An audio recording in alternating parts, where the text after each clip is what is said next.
Hello everybody. We are here to discuss Anthropology paper 1 of the just conducted Civil Services Mains Examination 2023. As usual, every year soon after the main examination there's a lot of anxiety and curiosity about the nature of the paper, how the questions were asked, and some perspective and insight into the latest trend. So here in this video we will delve into paper 1 and discuss broadly the nature of questioning and some recent trends, some latest trends that we find in the present paper. And given all of this, how should we go about strategizing for the upcoming years? And before we go, I'm also very happy and proud to announce that around 25 questions of the 28 questions in mains. So in the first paper, 25 questions have appeared from the test series that we have organized here at Law Excellence under my guidance for the mains going students. So here I have compared the questions that were asked in the mains paper as well as in our test series. So we are proud to be able to guide students to prepare along the demands of the examination, right? Now coming to this year's paper. So broadly, as with every year, we do have some new questions and some usual questions as well as some questions that require on-the-spot thinking. So, but the broad basic principles still hold valid. That is, basic principles being complete syllabus. Don't leave any aspects of syllabus. Second, after syllabus completion, make sure you use choice effectively. And 3, finish the paper. Finish the paper, write all questions and handle out of syllabus questions.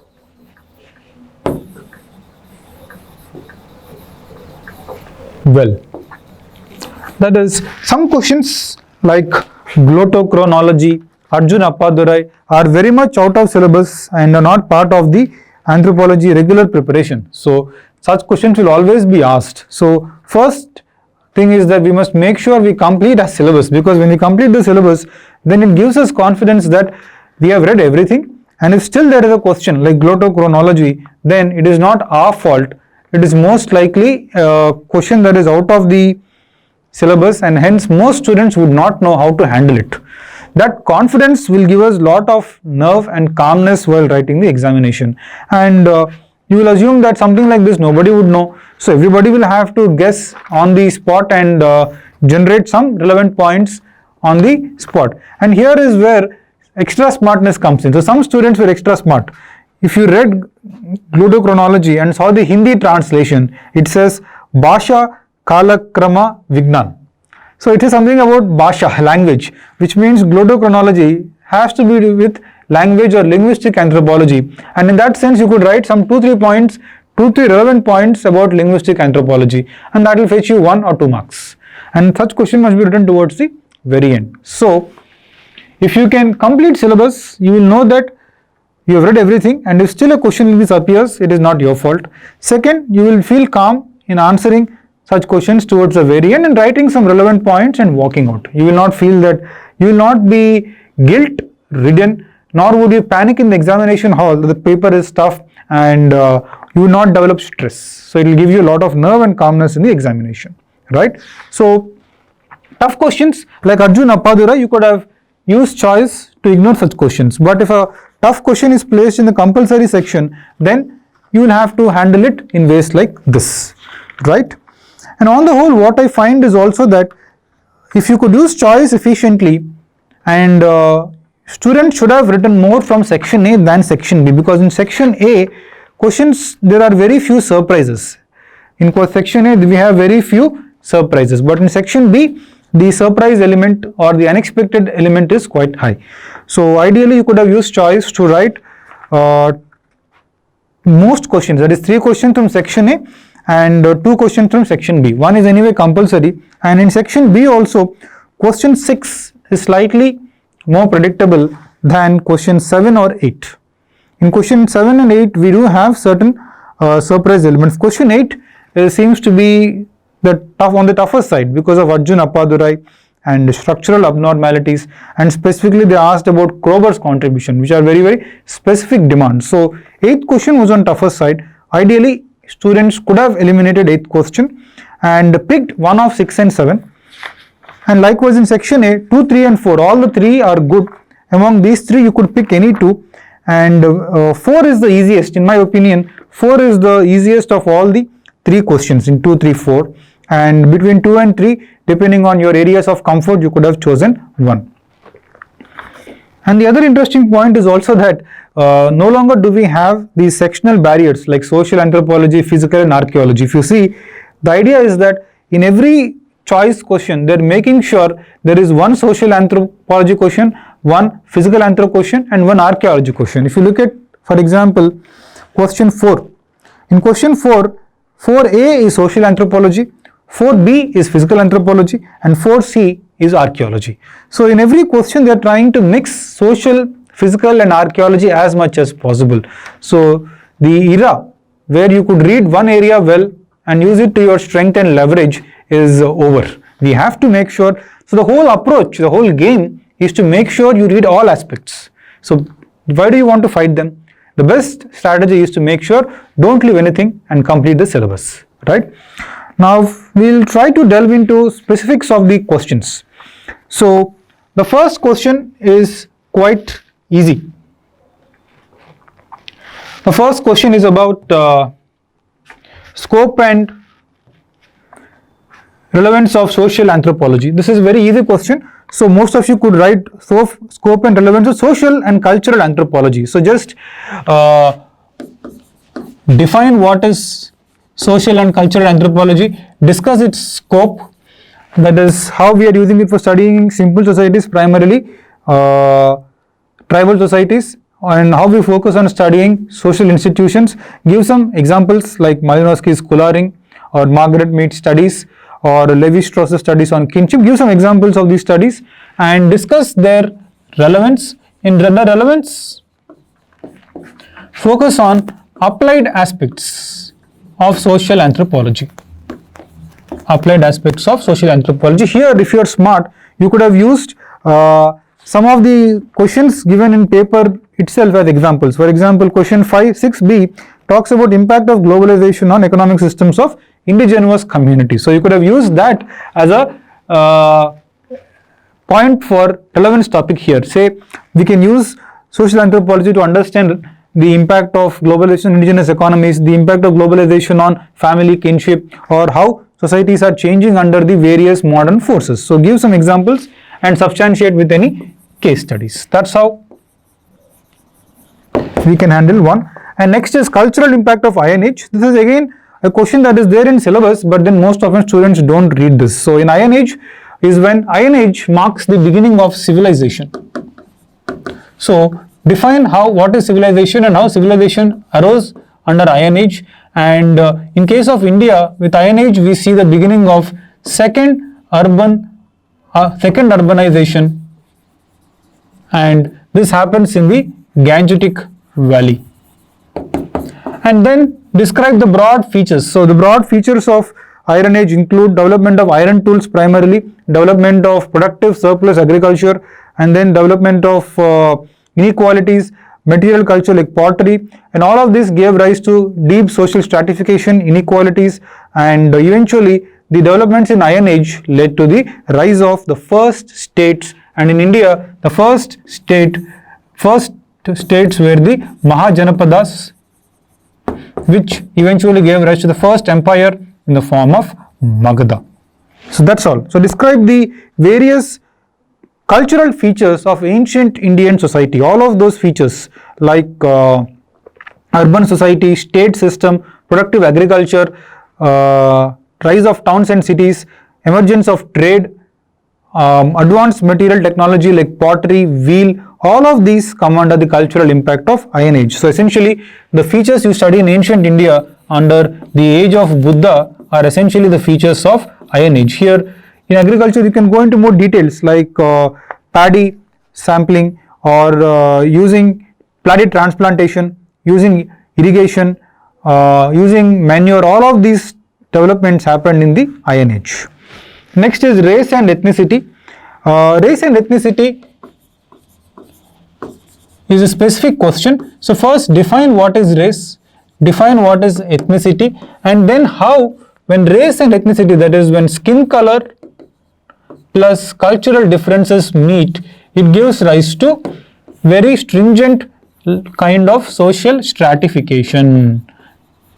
And what are the examples of such severe or close stratification? Examples are slavery in the United States, caste system and untouchability in India. So you can discuss all these two, and how when skin color differences overlap with cultural and economic differences, we have very close systems of stratification, and discuss this answer with lot of lively examples. 1D is customary laws and environmental conservation.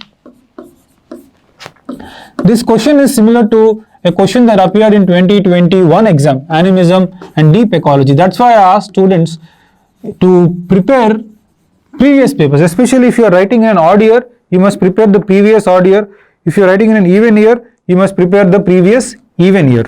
So this is 2023, which means you could have prepared or gone through 2021 paper. In 21 paper, they have asked animism and deep ecology. So similarly, they have asked another question, that is customary laws and environmental conservation. So here talk about how in temple societies you have concepts like sacred groves, totemism,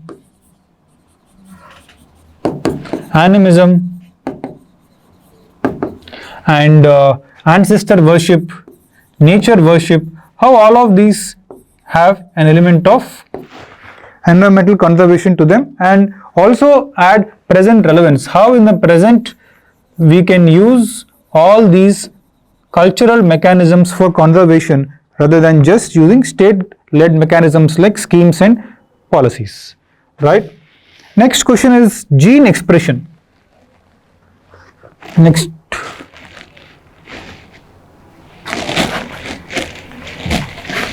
So gene expression is very similar to,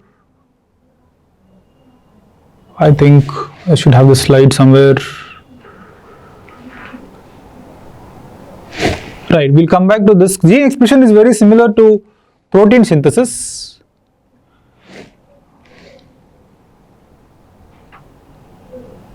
Right, yes, this one. So gene expression is how the proteins that are generated, that are there in the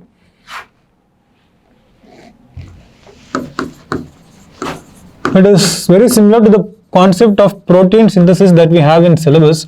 So this is all about how the message that is there in the genetics, in DNA, in the nucleus, gets translated through mRNA, and how that message is then used to, this is the process, right? It is called transcription, and discuss the role of mRNA, and then also you also have tRNA, and how ribosomes decode this message and eventually create protein synthesis. So that is the mechanism of gene expression, and discuss some defects. Whenever there are defects in this process, it can lead to defective proteins, or more severe defects can lead to genetic abnormality. So for this topic, we can borrow the content that we prepare for protein synthesis and adapt it here. So that's what I said. When you read entire syllabus, you will know which topics content can be adapted to which new topic. So gene expression sounds new, but the base content is very similar to the content that we have for protein synthesis. Next is Australopithecines. So Australopithecines, you can take it is a very standard question, just that students stop preparing this because they have not asked this question in the recent years.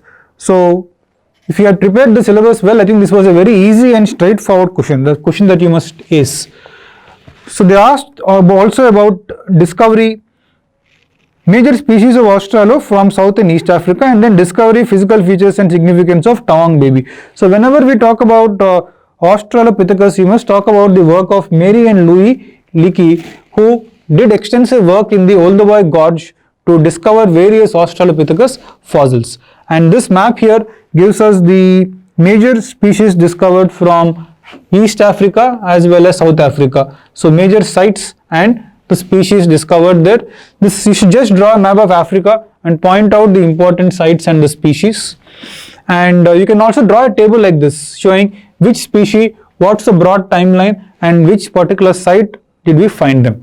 So if you have the space, you can differentiate between Paranthropus and Australopithecus, or you could have plainly just discussed all of them as Australopithecus. That's the first section. The second section was about Tawang baby. So Tawang baby's discovery is very unusual in the sense that this discovery, it was found by quarrymen. So there is a long history to how this Tawang baby was found. Basically, Tawang baby is a Australopithecus africanus. It is an Australopithecus africanus fossil. So the skull was found in some quarry when people were mining in East Africa, and then the skull was given to the mine owner, who displayed it as a showpiece in his office. And then one student of Raymond Dart, who was an expert on Australopithecus, his student saw this in that mining company owner's office, and she informed Raymond Dart. Raymond Dart immediately got it, studied it, and in a span of 40 days, he named it as Australopithecus africanus, and he published all these findings in a new journal. That is the story behind this. And then they talked about physical features and significance. So for physical features, you can just describe any of these, choose some 8 to 10 features from here. In Australopithecus, please remember that the unique features are that the upper body is almost like ape, but the lower body, the cranium is like ape, but the postcranium is like human. Because Australopithecus is one of the species where we find the first full-fledged bipedalism. So the postcranium or lower body, body below neck, is slightly like Homo sapien, whereas the skull is more like the ape. So using a mix of these features, you can depict how Australopithecus must have looked. And finally, significance, that is in significance discuss the phylogeny. Next is Paleolithic environment in light of available evidences with special reference to India. This is just 15 marker, so break this 15 into 3 5s. Lower Paleo, Upper Paleo, Lower, Middle and Upper Paleo. So break this question into 3 subparts with 5 marks each, and describe the broad timeline of each and what is the climatic condition for each, climate and environment for each, and choose the important sites. That's all. Just link this with some important sites. In case of Lower Paleo, we will discuss sites like Soan Valley and Narmada Valley, and the tools that we found in Lower Paleo like cleavers, choppers and hand axes. Some students had the dilemma whether you should write tools. No, please write tools. Just because the question is on environment, it doesn't mean we totally ignore and dismiss away tools. Tools must also be written, just that you downplay them or you don't overemphasize them while trying to give climate and environment the due emphasis. So here this is a period of glaciation and warm interglacial. So how here we had a variety of environments like grasslands, woodlands and river valleys. Similarly, Middle Paleolithic, describe the climate, environment and tools. While describing tools in Middle Paleo, we will talk about the flake tools like points, scrapers and burins. And in environment, here important sites also from Middle Paleo is, another important site is Bhimbetka. So just you need to be able to stitch together the content that you already know. Don't be intimidated just because they've asked Paleo environment. You should be able to still handle it with the existing knowledge. Likewise, Upper Paleo, break this into 3 more subtopics: climate, environment, tools, and in the end, finally you can write another section called as social life, socio-economic life in Paleo, and describe how in this period people lived in hunting gathering mode of life, and discuss how in Lower Paleo you can also write the corresponding Homo species. In Upper Paleo we have Homo sapien. In Middle Paleo we have, for example, Homo erectus. Here we have Homo habilis. That's it. The next question. So even in this question, if you see, they've asked one from fossils, one from archaeology, and the third is from proper physical anthropology. That is, this third question is from applications of physical anthropology, especially this is from nutritional anthropology. The question is about different forms of malnutrition and describe protein calorie malnutrition with suitable examples. Again, not very difficult. The first part, of course, is straightforward because we read this in nutritional anthropology. The second part, that is protein calorie malnutrition, we actually study this in socio-cultural anthropology and we study this in medical anthropology. Just that most of the materials don't cover this. That is why I always tell students, don't confine to reading coaching materials. If you read proper textbooks and have some curiosity about the subject you are preparing for, you will read textbooks like Ember and Ember. In Ember and Ember, protein calorie deficiency, protein calorie malnutrition has been discussed quite extensively. One of them has been discussed in marriage chapter, another in medical anthropology chapter. So reading textbooks prepares you for such kind of bouncers, and not just bouncers. In general, you will feel that even if a question is twisted, indirect, or is slightly new, you won't be intimidated because you will have confidence that you actually have your basics in place. So first part is different forms of malnutrition. So here define malnutrition and classify. You can just draw this table. Malnutrition can be divided into undernutrition as well as overnutrition. Under undernutrition we have these 4 types. Under overnutrition we have these other 2 types. And then we can break down malnutrition or undernutrition into 4 broad subforms: wasting, stunting, underweight, and deficiencies in minerals and weight. So then define what is wasting. Wasting is low height for weight, stunting is low height for age, underweight is low weight for age. These are the facts that we learn in nutritional anthropology. On top of it, you can also add obesity, and for obesity we use indices like BMI.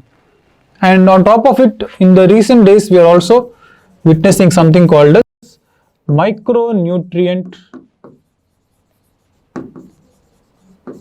deficiency. You can also add that to the different forms of malnutrition. And regarding protein calorie malnutrition, we must talk about kwashiorkor. Kwashiorkor is actually discussed in marriage chapter in Ember and Ember. They discuss how kwashiorkor could be a reason for polygyny.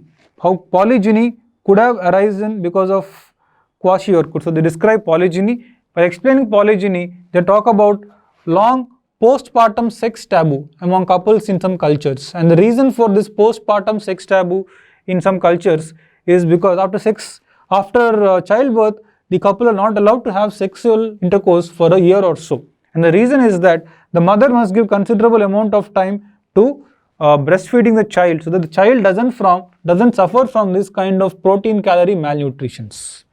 So in some cultures, mothers have to spend a lot of time breastfeeding their children because of the higher incidence of protein calorie malnutrition. And because of that long postpartum sex taboo, in some cultures the men enter into polygynous relationship because their wives could be not available for them during the after childbirth. So polygyny can be connected to the presence of long postpartum sex taboo, and long postpartum sex taboo can be connected to the presence of kwashiorkor. This is how biology, culture, all can be connected and discussed. So this is a very interesting way in which for a biological problem a cultural solution has been found, which has in turn shaped another cultural practice like marriage.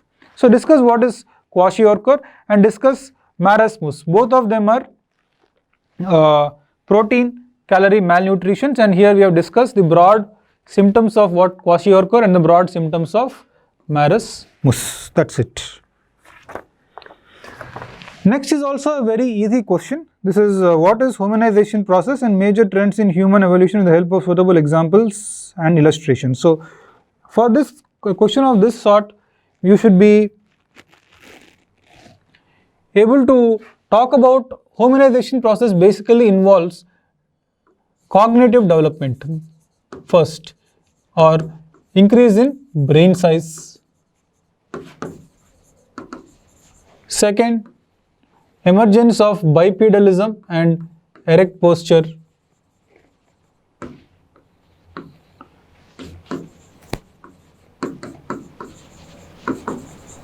Then we also have things like decrease in size of face, jaws, teeth. Write these features, describe each of them in detail, then draw a diagram, timeline of how hominization process happened. Here you have Homo sapiens, here we have ape, in between Australo, habilis, erectus, Neanderthals, and finally Homo sapiens. So that's how you will talk about a question like this, and here, and then discuss each of those factors with detail. So in Homo Australopithecus, what is the major development? In Homo habilis, what is the... So take each fossil and briefly discuss the contribution of that specific fossil to the hominization process. So Australo, what is the contribution? Bipedalism. Habilis, what is the contribution? Beginning of tool making. Erectus, it reaches full body stature of humans. Neanderthals, almost close to humans except that it is an adaptation to cold zone. And finally we have sapiens, who are characterized by all the features of modern day man. That's it. And draw two skulls. Draw a skull of ape skull, Homo erectus skull, and finally Homo sapiens skull to show this. On top of that, you can discuss specific changes for each. For brain size, what are the changes? Erect posture, how pelvis was shaped because of erect posture, and how spinal cord went through changes because of erect posture, and to help us walk, how the legs, hind limb, leg and foot, what are the changes, arms and hands, what are the changes, and so on. So a lot of the discussion which we study under comparative anatomy of ape and human can be captured here in a summary form. Next is Clifford Geertz and religion. So as we know, Clifford Geertz's approach is interpretative approach, and we discuss how he was influenced by Max Weber and how his approach to study culture is based on interpretation rather than trying to impose his own view. So he tries to study culture in terms of the meaning that the natives attribute to culture rather than trying to give meaning to culture himself. That is the uniqueness of Clifford Geertz. And when they ask about, the first part is how did he look at religion? So it's just about 7 marks. So write very briefly. This is the definition that he gave for religion, and then how Geertz, here I am describing how he approached religion in a symbolic and he approached religion as a symbolic mechanism that has to be interpreted. So his conception of religion rests on the notion that people act basically according to systems of meanings that they have, and the job of anthropologists is to interpret these meanings.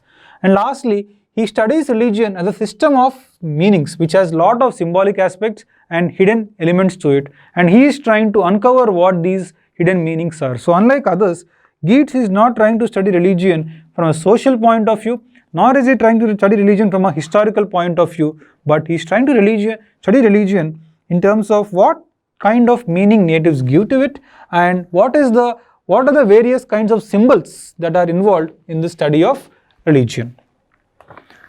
Next, he said differentiate between anthropological approaches and psychological approaches. So I think basically by anthropological approaches, he means differentiate between evolutionary and functional approaches versus the other is psychological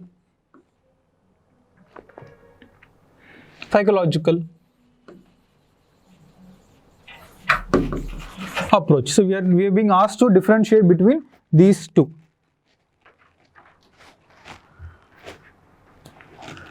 That is psychological and this. Next is mixed longitudinal method of studying human growth and discuss its merits and demerits. So what is mixed longitudinal method? Mixed longitudinal method means it is a mixture of longitudinal method versus cross-sectional method. So we use this because what do we do in mixed longitudinal method? We study people of different age several times. That's essentially what it is. So that is what we define here. First, define it. That is, we are used to study human growth and development over time. In this approach, researchers collect data from multiple age groups at various time points rather than following a single cohort over an extended period. This is the key idea in this approach. And then this allows researchers to examine changes in individuals or groups of individuals at different stages of life, providing a more comprehensive view of development. Then discuss the key features. What are the key features of mixed longitudinal method? That is, we use multiple age groups, measure them at multiple time points, it is cost effective, and it helps us to compare different cohorts or different study or focus groups. Then we can talk about its merits and demerits. So what are the merits? Merits are, first, it is efficient, that is, it is very time and cost efficient, it can be done quickly, doesn't take a lot of time. We can do comparative analysis across different cohorts and groups. Then reduced attrition, that is, we don't have the dropout risk. Dropout risk is very low in longitudinal method to study growth, because even if somebody drops out, we can replace them. Quicker results, it is faster, and it has broader applicability. That is, this method can be applied to a wide range of research questions and developmental domains. That is, it can be applied to many aspects of the study of growth and development. Then discuss the demerits. Demerits involve, it provides very limited individual information, because we are not taking any particular person and studying them. It's a very general and broad study, so we won't get detailed information, and the cohort effects are also very high. Then loss of continuity, because we are not measuring them over a long period, we are only measuring them over a small period, which means our continuity is going to be less. And sampling bias, that is, the cohort that we choose can influence the outcome. For example, if we choose all children from a rich family, then our outcome may be different versus choosing all from poor backgrounds, or if we choose some from hilly areas, children of hilly areas versus children of plain areas, or tribal versus non-tribal, or Indian versus Western. So many such variables can creep in, and we have to be careful that we choose a sample that is widely diverse enough and is not very specific or narrow.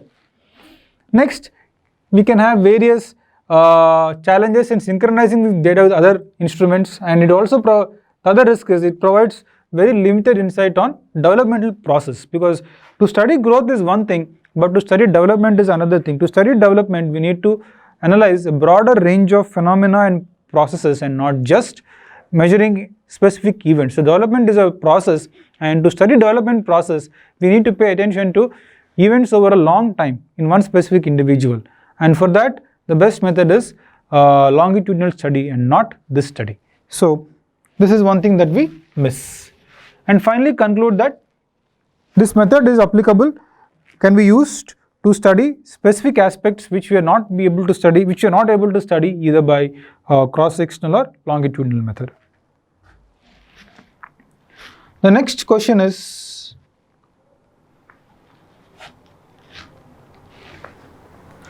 role of marriage regulations, that is 4A. Again, the question is slightly twisted. There is no need to be worried by that, because it's ultimately a competitive exam. We don't expect them to ask every question like it is 10th class or intermediate exam. So here, role of marriage regulations in traditional societies in India for strengthening social solidarity. So how do marriage regulations have, this is basically about the social impact of the different marriage regulations, that's all. If you rephrase the question, they're basically asking what is the social impact or social relevance of different marriage regulations. That is the key point. So define different marriage regulations. That is 1, prescriptive, B, prescriptive, C, preferential. Prescriptive means incest taboo. So what is the social impact of incest taboo? So we have a theory by E.B. Taylor and Leslie White, cooperation theory. That is, incest taboo helps in bringing different groups together in society into a matrimonial alliance. But for incest taboo, we would not have had multiple groups interacting and getting into a matrimonial alliance. Otherwise, different groups would have always preferred to marry within themselves. Thanks to incest taboo norm, different groups are forced to marry outside their own kinship or blood relatives group. Then prescriptive norms. What are prescriptive norms? and preferential norms. Prescriptive norms can be endogamy,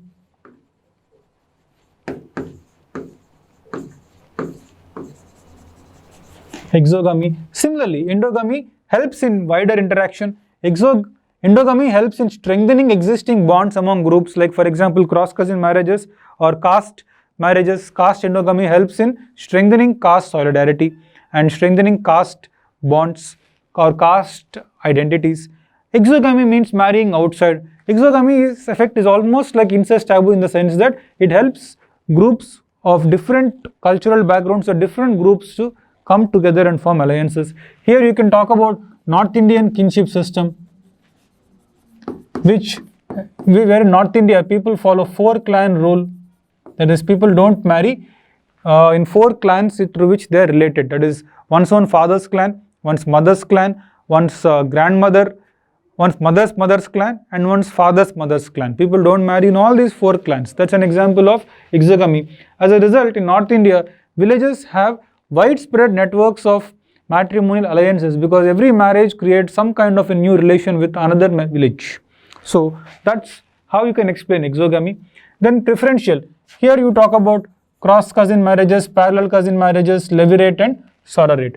Levirate, sororate, again, they help in strengthening, they help in making sure that different people are taken care of, because the function of levirate, sororate is to giving welfare. Secondary marriage that tries to give welfare. So it makes sure that if somebody has gone through an accidental death or some tragedy in life, they are not left out. Likewise, cousin marriages also you can describe what their impact is. And for cross-cousin marriages, you can link this to Levi-Strauss's discussion of restricted and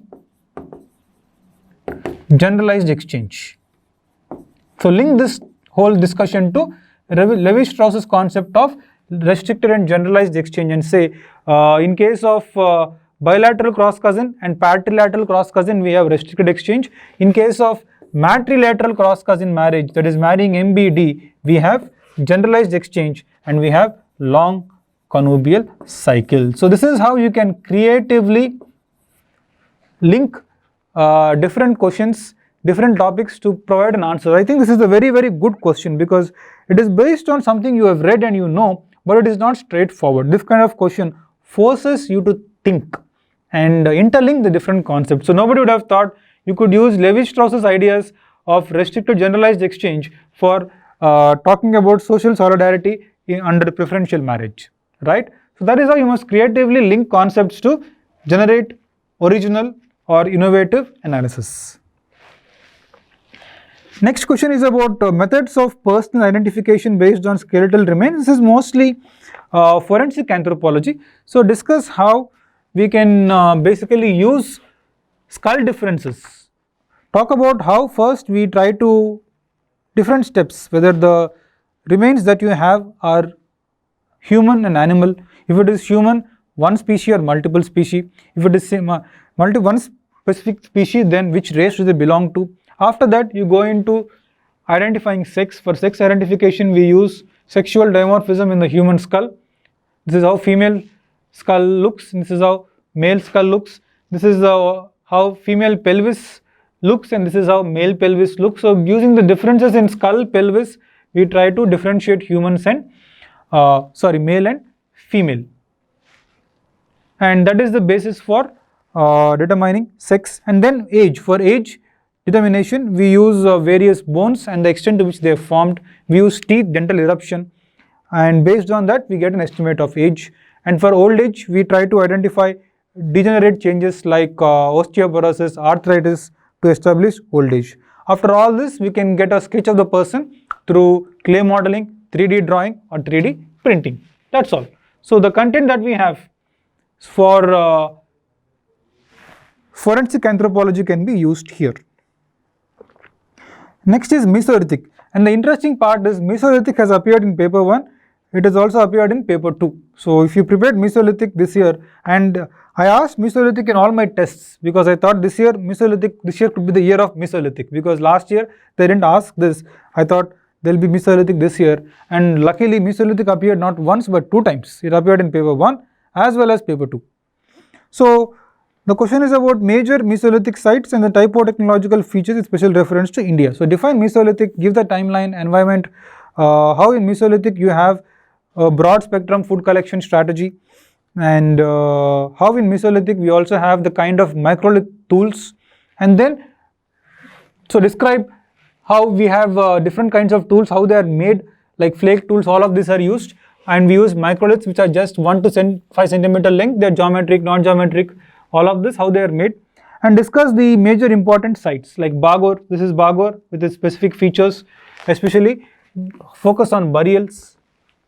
This is Langnaj, and in Langnaj also we have these specific features, and then Bhimbetka is another site, because the importance of Bhimbetka is that we find here prehistoric rock art. Then we have Sarai Nahar Rai, and the feature is there. Here we find almost 13 skeletons buried. Then Birbanpur in West Bengal and Theri sites in Tamil Nadu. This is very interesting site because it is very similar to Sri Lankan microliths than Indian microliths, and here we find a unique tool, that is bifacial pressure flaked points. We find a unique kind of tool called as bifacial pressure flaked points in this site. So describe all these sites and close it. So Mesolithic is very easy, and you should have aced this kind of question. Next is polygenic inheritance, very standard. In fact, this question I have asked verbatim in my test series.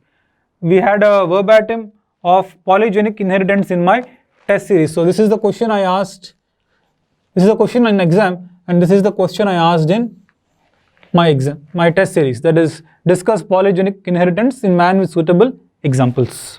So very easy, describe it. It is quantitative inheritance, draw the bell curve and discuss the features, give examples. What are the examples of polygenic inheritance? These are multi-factorial traits, so they are governed by multiple genes as well as genes plus environment. Examples are height, examples are skin color, and these traits follow normal distribution pattern, and that is why they are very difficult to be impacted by any significant changes. So discuss them and discuss their importance for study of genetics. Then prehistoric significance of Raki Gadi. So Raki Gadi is a very important site in IVC. You can first describe the IVC, and this belongs to mature phase. Second, we find some important urban features. We find some important urban features in this location. That is, we find planned township, and people use bricks which are mud made, and you also have burnt bricks along with very good drainage system. So the traditional features are found, and here we also find many important material evidence, like we find seals and pottery,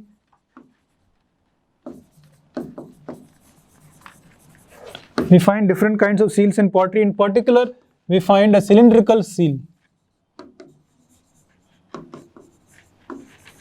We find a cylindrical seal, and the seal has 5 characters on one side and an alligator symbol, a crocodile symbol on another side. This is rare because we don't find alligator symbols much in other sites. And they use redware pottery.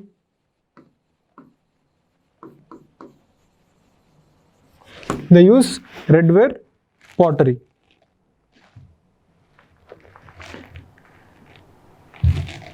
So people begin to use redware pottery in these sites. Along with that, we also find there are many rituals and burials. Multiple rituals and burials, especially we find 2 female skeletons having ornaments on them. 2 female skeletons buried in extended position, wearing ornaments and buried with jewelry. And along with it, you find other antiquities like blades, terracotta objects. We also find copper objects here. We also have animal figurines and toy cart frames.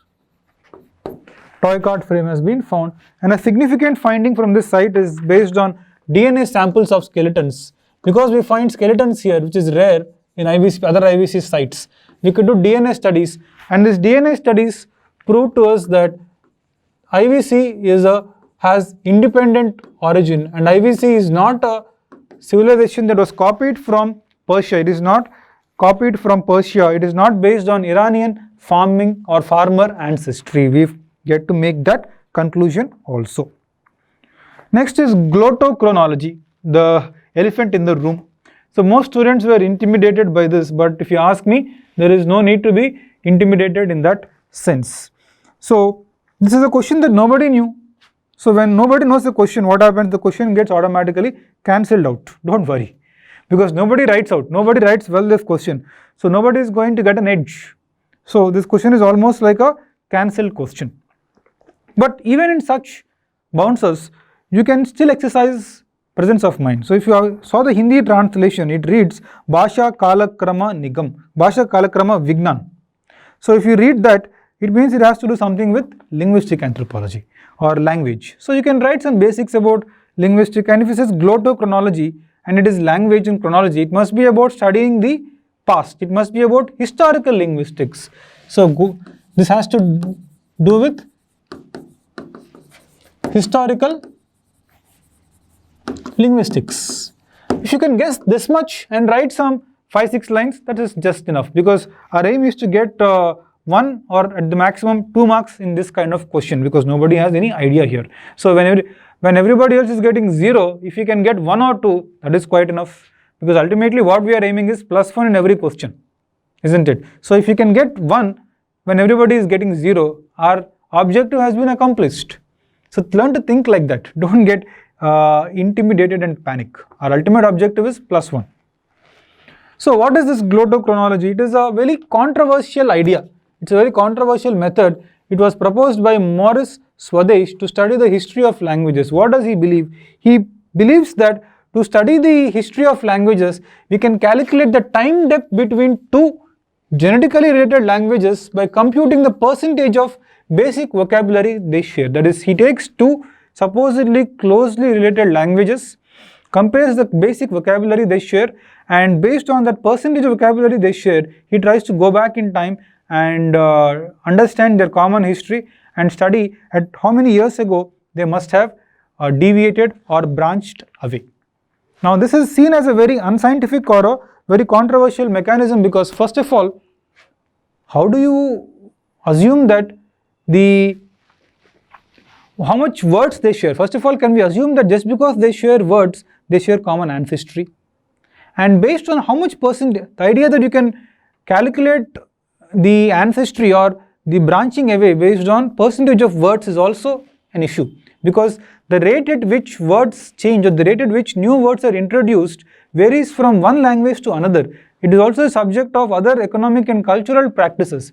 So the rate at which new words are introduced is not static and stable. It keeps on changing. So just because there is a percentage of commonality, you can't take that and assume that that figure will help you estimate the past, because the rate of language change or the rate of new words is not fixed for every language. That is the issue with this method. I have discussed those criticisms also here. Hence, many historical linguists today do not believe that we can use glottochronology as a very reliable method. It is used after you establish some timeline with other methods. This method is used as a last method, as a last step to safety check or as a last step to verify. But this method is not conclusive in giving us a picture of what things must have been like. Next is menopausal symptoms. Again, a very straightforward question, because we always prepare for topics like menarche and menopause. So discuss the different, I have listed here almost 34 symptoms of menopause, and just don't write symptoms and leave it. Discuss significance of menopause, because here we can discuss some theory. Under significance, we have two approaches. One is called grandmothering hypothesis,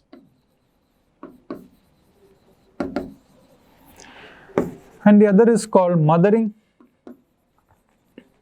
hypothesis. So discuss these two hypotheses to explain why in humans there is menopause, because the theory is that humans are a very rare species where the female has a long life even after the female loses her reproductive ability. That is, even after menopause. Menopause happens around 45 to 50, and after that you have another 25 years. That is, 1/3 of the life of a female is present after menopause also.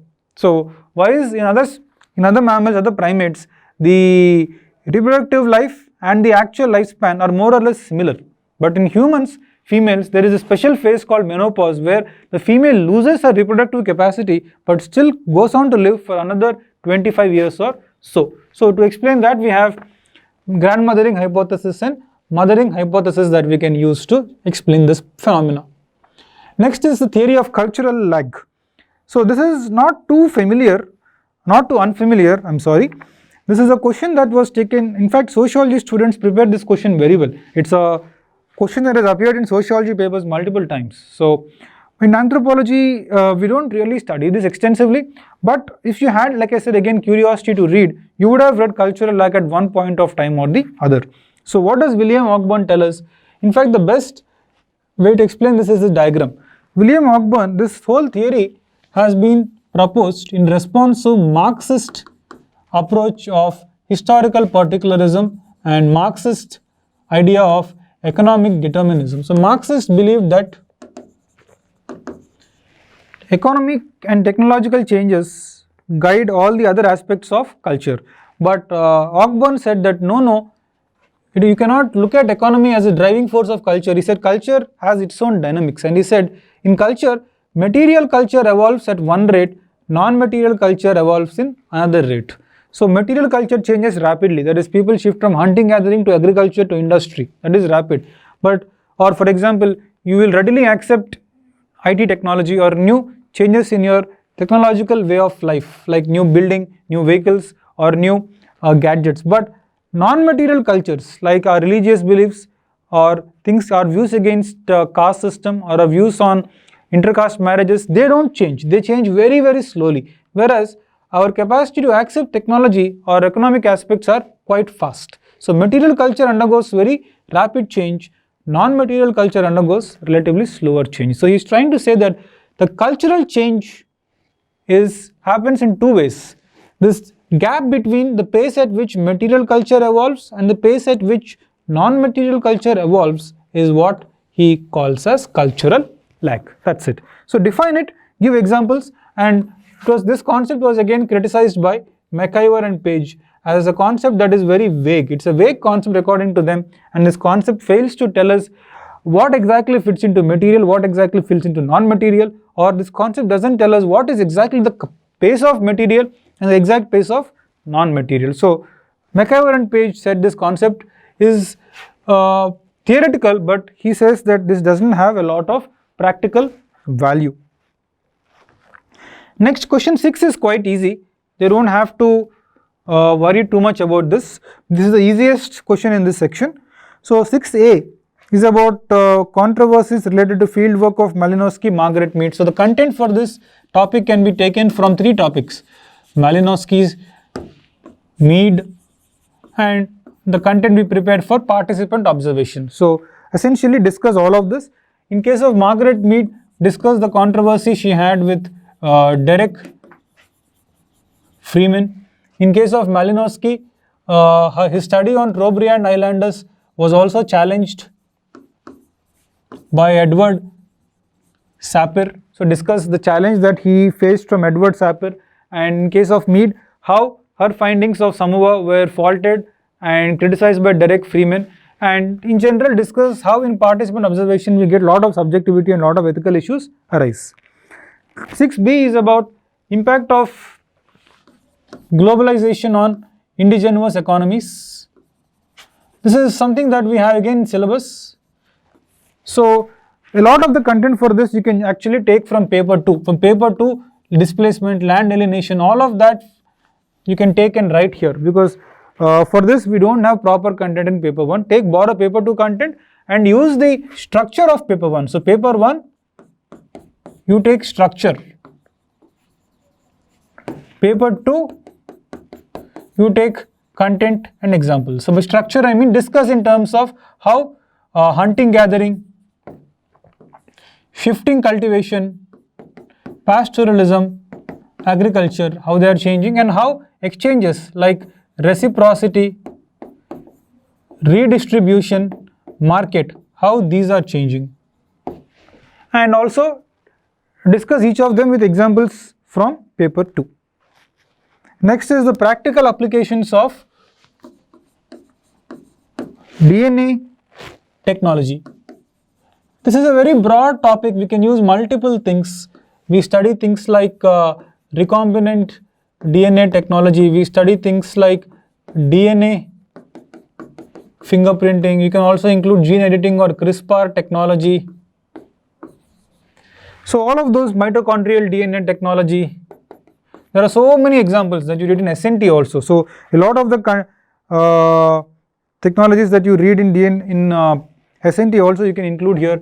And if you are using CRISPR, you can talk about gene editing and how the various things have application in different fields: medical, agriculture, environment, forensic studies, immigration studies, protection of wildlife, studying fossils, studying evolution. So how we can use DNA to do all of this, we can discuss under this topic. Next is qualitative data analysis. So we usually study a lot of methods for quantitative data analysis, but this topic is about qualitative data methods. So describe what is qualitative data. That is, we use information like text, audio, images to make our understanding, and here we have several methods. So these are the different data qualitative data analysis methods like thematic, content, grounded, narrative, discourse, and so on.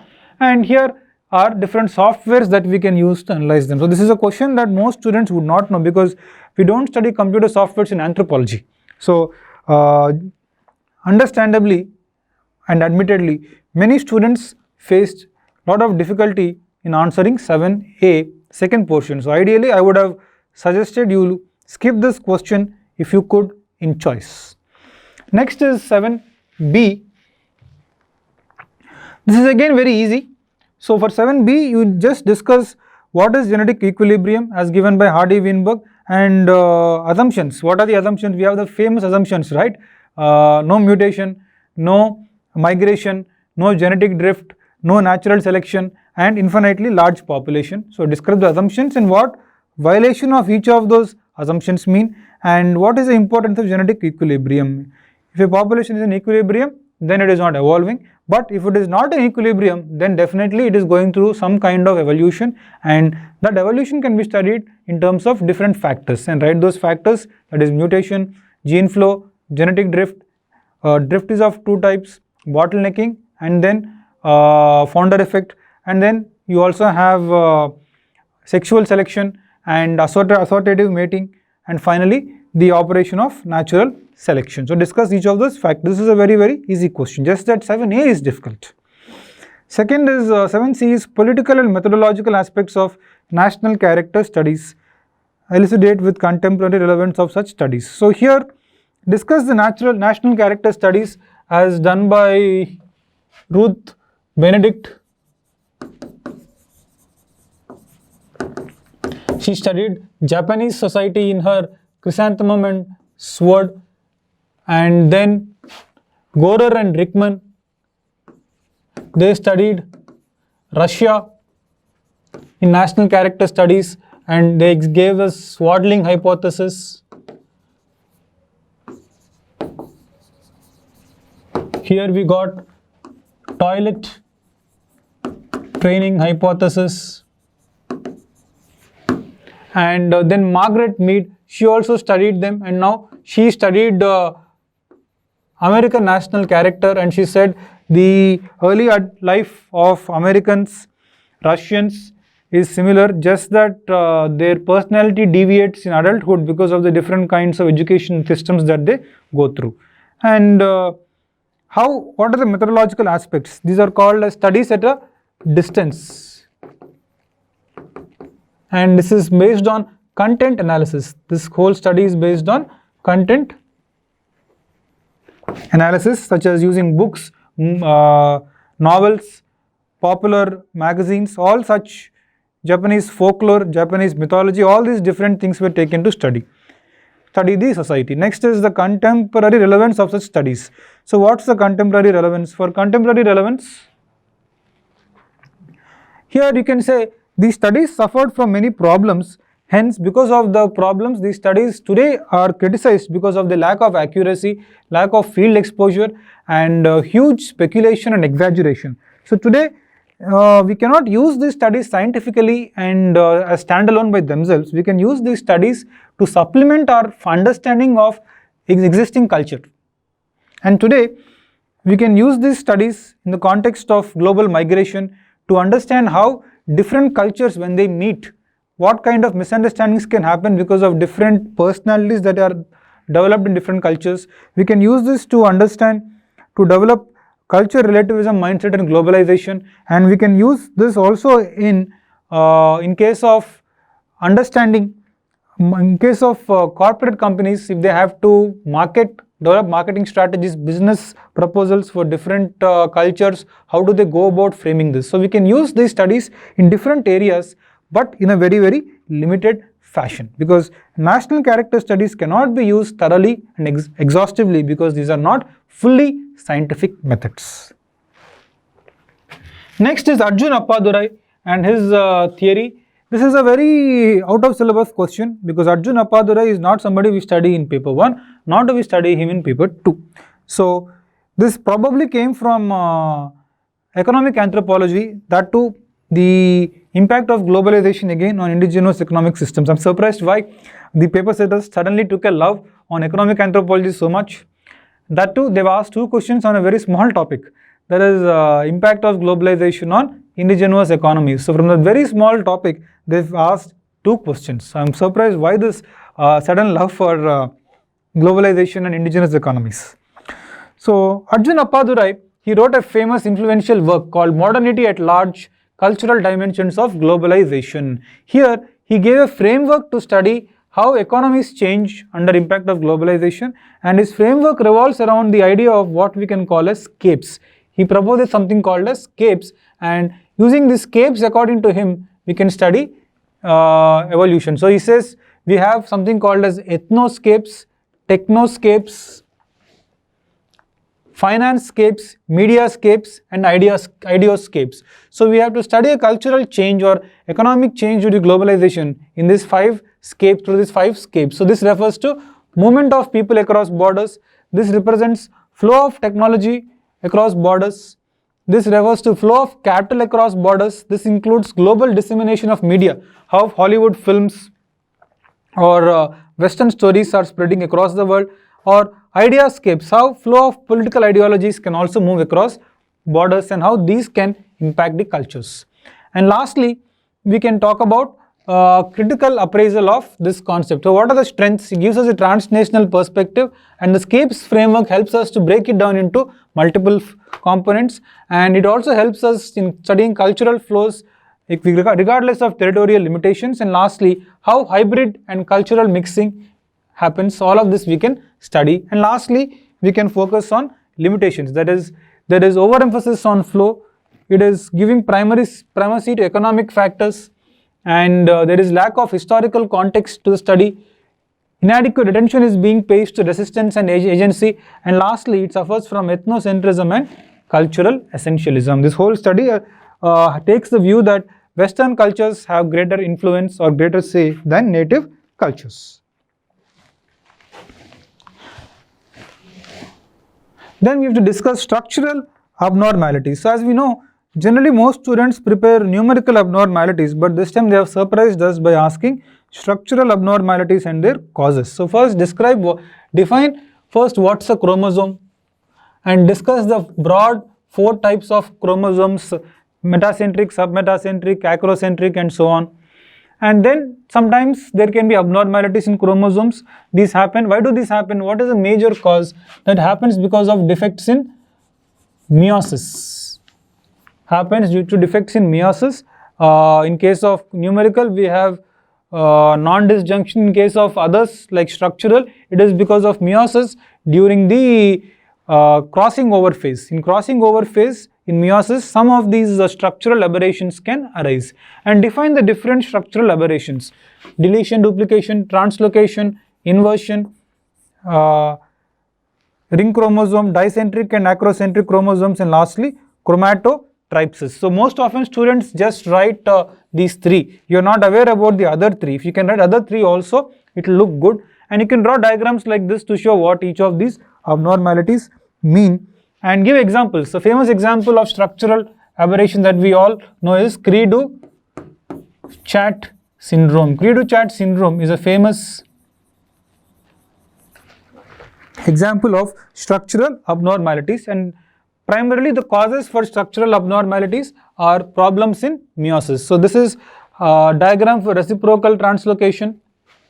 This is a diagram for, again, inversion is of two types. We have paracentric inversion and we also have pericentric inversion. So you can discuss how both of these are different. And that's it. Lastly, we have to discuss Kroeber. So Kroeber's contribution to kinship studies. Again, students felt deficit of content for this topic because we don't study Kroeber in great detail. So briefly begin with A.L. Kroeber. He's a student of Franz Boas. He studied in Columbia University and later on became a professor at Berkeley and headed anthropology department at Berkeley, and he was a major figure in diffusionist school where they talked about culture area, and he built on the approach of Clark Whistler, and with regard his kinship studies were a reflection of his diffusionist thinking.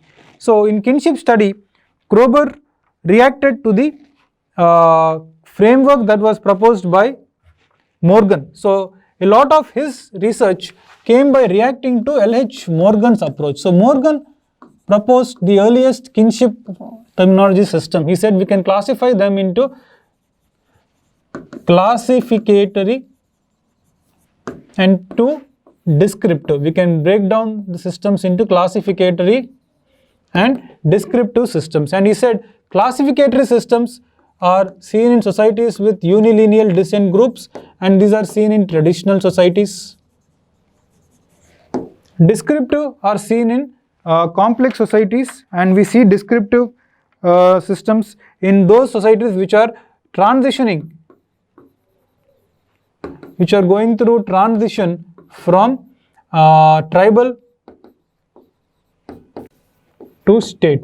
Transitioning from tribal to state. This is the classification he gave. But Kroeber refuted this kind of division, and he says in every kinship terminology system we find elements of both. We do find elements of both in every kind of kinship system according to him. So each system, you cannot clearly take a kinship system and break it into classificatory or descriptive. But in every system we find elements of classificatory and elements of descriptive. That is the idea that Kroeber proposed. But in long term, this idea was seen to be wrong, and Morgan's idea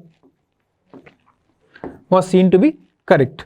Along with this, he also proposed with Lowy certain 9 criteria which can be used to identify kinship terminology. So according to him, these 9 criteria: generation, sex, affinity, collaterality, bifurcation, polarity, relative age, speaker sex, decadence, all these factors, they come together and collectively they influence the kinship terminology system according to Kroeber. And Kroeber related kinship terms with the language spoken by any society. So unlike Morgan, who linked kinship terminology to marriage, and Radcliffe Brown, who wanted to study social structure through kinship terminology, Kroeber simply believed that kinship terms are a reflection of the kind of language and the nature of language spoken by a society. That is the other idea. So 3 ideas.